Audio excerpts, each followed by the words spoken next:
ఓం నమః శివాయ. ఓం నమో నారాయణాయ. ఓం శ్రీ నరదృష్టి నివారణ కాల భైరవాయ నమో నమః. ఓం ఆదిత్యాయ నమః.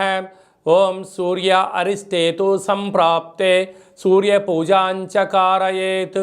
సూర్యధ్యానం ప్రవక్ష్యామి ఆత్మదోషపీడోప ఉపశాంతయే.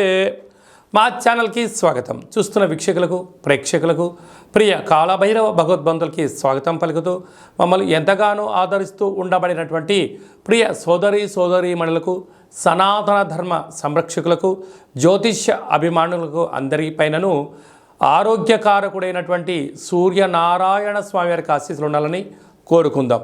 30 సంవత్సరాల తర్వాత రవి భగవానుడు శని స్వక్షేత్రమైనటువంటి కుంభరాశిలో శని అక్కడగా ఉండబడినటువంటి శని చేత రవి 30 సంవత్సరాల తర్వాత కుంభరాశిలో సంచారం చేయడం జరుగుతుంది. ఆరోగ్యకారకుడు సూర్యుడు, అనారోగ్యకారకుడు సూర్యభగవానుడు కలిపి ఏకరాశిలో సంచారం చేసినప్పుడు ఎవరికి ఎలాంటి ఆరోగ్య పరిస్థితులు లేకుండా సంపూర్ణ ఆరోగ్యాలు ప్రసాదించాలని కోరుకుందాం. 14/2/2024 నుండి 14/3/2024 వరకు రవి భగవానుడు కుంభరాశిలో సంచారం చేయడం జరుగుతుంది. కనుక అందరిపైన సూర్యుడి యొక్క ఆశీస్సులు ఉండాలని కోరుకుందాం. 30 సంవత్సరాల తర్వాత కుంభరాశిలో శనిచేత రవి సంచారం చేయనప్పుడు వ్యక్తిగతమైనటువంటి ఆరోగ్యకారకుడు, అనారోగ్యకారకుడు, ధర్మ శిక్షణ కారకుడైనటువంటి ఇద్దరు ఒకే రాశిలో ఉండడం వలన కొన్ని స్వల్పమైనటువంటి ఇబ్బందులు ఉండే అవకాశాలు ఉన్నాయి. ఇలాంటి కాల సమయంలో 4 శనివారాలు ఉప ఆవాసం చేసి నేల మీద పడుకోవడం, తెల్లటి నువ్వుల పచ్చడి తినడం, 4 ఆదివారాలు మద్యమత్తు మాంసాలకు దూరంగా ఉండడం వల్ల ఎలాంటి దోషాలు లేకుండా మనల్ని సంపూర్ణంగా ఆయురారోగ్యాల్ని ప్రసాదించడం జరుగుతుంది.